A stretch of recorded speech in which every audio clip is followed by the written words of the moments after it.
Добрий ранок. Сьогодні 29 травня.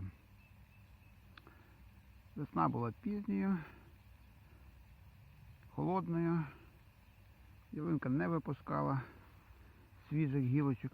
Ось ми бачимо, зараз вже свіжі гілочки є. Починаємо заготовлювати їх для виготовлення сиропу від кашлю. Ось такі молоденькі гілочки. Їх ми і зриваємо.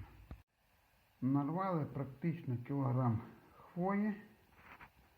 Після того промиваємо її під проточною водою, даємо стекти і розкладаємо на рушничок просушитися. Після того, як хвоя добре висохне,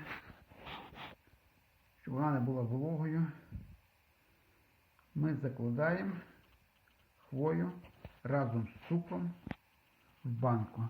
На кілограм хвої беремо кілограм цукру. І шарами шар цукру, шар хвої, шар цукру, шар хвої.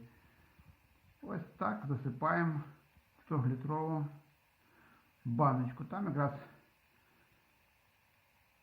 влазить кілограм хвої і кілограм цукру.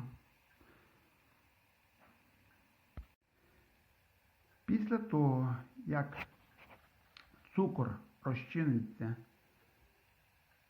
в хвої, на дні банки появиться сироп. Ось цей сироп ми проціджуємо от в такі менші баночки. Це сироп минулорічний. З кілограма цукру і кілограма хвої вийшло 3 такі баночки. Одну ми випили, одну наполовину, одна ще лишилася. Банки добре брати з кришками, які закручуються. Цей сироп добрий від кашлю, для зміцнення імунітету.